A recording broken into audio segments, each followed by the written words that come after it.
A message claiming to be from the leader of ISIS issued a call to arms to the world's 1.5 billion Muslims this weekend.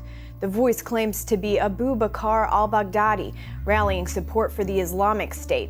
The terror group has faced setbacks this year. Troops have been forced to retreat from strongholds in Iraq, and Baghdadi's second-in-command was killed. He said waging battle is a duty upon every Muslim, and no one is excused.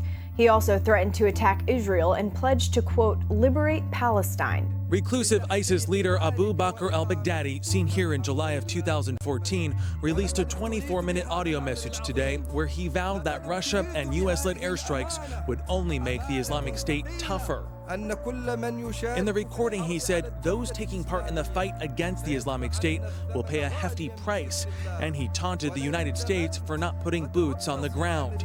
But for as bold as Baghdadi's message was, for the first time he admitted ISIS had suffered serious setbacks on the battlefield. Those losses were documented in a report this week by a leading conflict monitoring group. They say Islamic State lost as much as 14% of their territory in 2015. Just last month, U.S.-backed Iraqi forces pushed ISIS out of the town of Sinjar. This week, Iraqi troops advanced on the ISIS-held city of Ramadi, the group's largest stronghold in Iraq.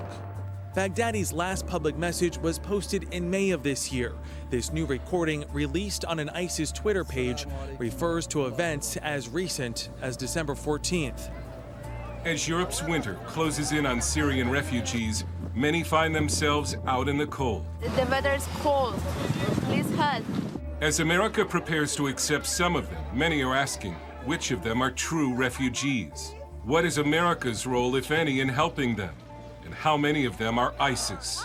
I take ISIS at its word when it says we want to exploit the refugee program to infiltrate the West. President Obama says Syrian refugees are less dangerous than tourists, and he wants to bring in at least 10,000 in 2016. But warning signs abound. The Germans say almost 1 out of 3 migrants are lying about being Syrian. The Czech president has warned that Europe is facing an organized invasion and not the spontaneous movement of refugees. One young refugee told this Swiss newspaper he met many radical Muslims on his way to Europe.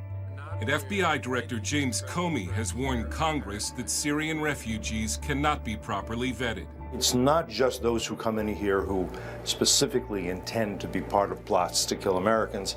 It's also those who may be most easily recruitable in the years to come. Clifford May, president of the Foundation for Defense of Democracies, says it would only take a few terrorists to get through. There were only a handful of people involved in the 9/11 attacks. Just a handful. Is that okay? Are we willing to have a 9/11 attack every 1 year, every 3 years, every 5 years? Presidential candidate Donald Trump has called for a temporary ban on all Muslim immigration. But what this debate seems to really be about is the religion of the refugees, Islam, and if Islam makes them a potential danger. President Obama, who continues to have trouble saying the words Muslim terrorism, seems to view Islam as the same as other religions. But many former Muslims disagree. Is it? Is it the same as other religions? No, it's not. Islam is different than other religions because Islam does not accept any law besides Allah's law. We asked Brother Rashid, a former Muslim who now hosts a popular Arabic TV program called Daring Questions, if some Muslim migrants are coming to the West not as guests, but as conquerors. Of course.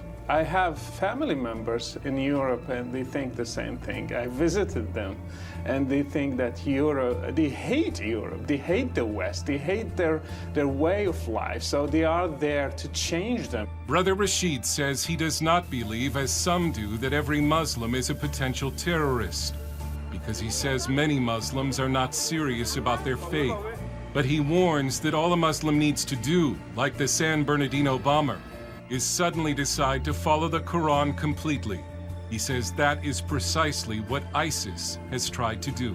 These guys are devout Muslims. They are not just a bunch of terrorists who did not understand Islam. All these guys understood Islam, studied it.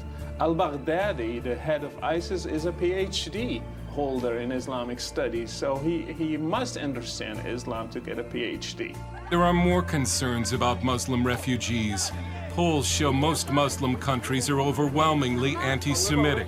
One survey found that almost 80% of Syrians support the Palestinian terror group Hamas. Polls show most Americans overwhelmingly oppose accepting Syrian refugees, and over 30 states have refused to accept them. America is not only a land of immigrants, it is the most charitable nation on earth.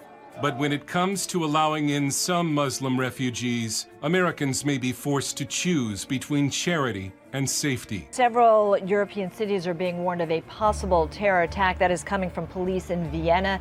They received a warning from a friendly intelligence service, and they are now taking the necessary precautions just to make sure that nothing happens. There's increased vigilance in terms of empty suitcases and bags, a lot of people traveling, obviously, and they are making sure that high public events, a lot of people, are also being monitored closely. People are very concerned because of the number of threats that they're following right now. The threat that you just mentioned was briefed to the president just before he left on his vacation to Hawaii, and it basically talked about possible attacks in three major U.S. cities, and those are New York City, Los Angeles, and Washington, D.C. Now, this threat was a single source. It came from a source overseas, and it was not corroborated. But that said, officials have to treat it very seriously. So we know, for instance, here in New York, the FBI, New York and Washington, and in Los Angeles, the FBI is increasing the number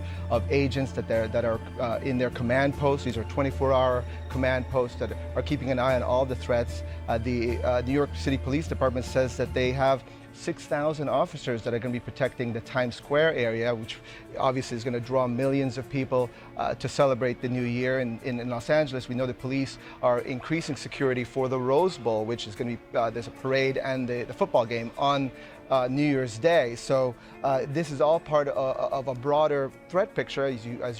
As we've discussed on the air today, the officials in Belgium and in Turkey say that they have thwarted possible attacks tied to the New Year's holiday. Distraction turned deadly for a man who fell off a cliff in San Diego on Christmas Day. He'd been staring at his phone or camera, completely unaware of the looming danger. Investigators believe Joshua Burwell may have been trying to take a picture of the sunset when he made the deadly 40-foot fall. San Diego lifeguard Sergeant Bill Bender. He wasn't watching where he was walking, looking more down at the device. Research shows so-called distracted walking, especially from handheld devices like cell phones, is a growing problem. The number of ER visits for related injuries, most often due to falling, doubled between 2005 and 2010 to more than 1,500, with millennials ages 21 to 25 the most likely to get hurt. It's important to recognize this as a problem. Orthopedic surgeon Dr. Claudette Lejean believes the true number of injuries is even higher. When they come into my office, for instance, they'll have an injury and they'll say they tripped over the curb, but they'll never admit that they were looking down at their phone instead of looking in front of them. Mall security cameras captured this woman who was so focused on her cell phone, she walked into a fountain. This man, talking on his cell phone, fell right off the train platform. We spotted Jordan Benston video chatting while crossing a busy New York street. I know I shouldn't, but I still do it. Kelly Davis was working away on her phone as she walked to lunch. Kelly, have you ever had a moment where you've walked into something or fallen or? Oh, absolutely. I walked into one of the very short, light posts. She may not be surprised by the findings of a 2014 study that estimated nearly 10% of all pedestrian injuries are due to distraction. Jim, I know it sounds obvious, but if you're looking down at your phone, you may not see an obstacle that's right in front of you in time. A slow-motion environmental disaster in California where a torrent of methane gas is spewing into the air. Thousands have been relocated. This infrared video shows gas rolling off the top of a nearby ridge down into the community of Porter Ranch. It was shot by a law firm representing several homeowners who are now filing lawsuits against Southern California's gas utility company. You could smell the gas inside the house with the windows closed. And when you walked outside, it just smacked you in the face. The state agency that monitors air quality estimates nearly 70,000 pounds of gas is released every hour. But health officials say methane doesn't pose long-term health risks. We feel like this is never going to end, and we have nobody to thank but the gas company. and we want them to shut it down.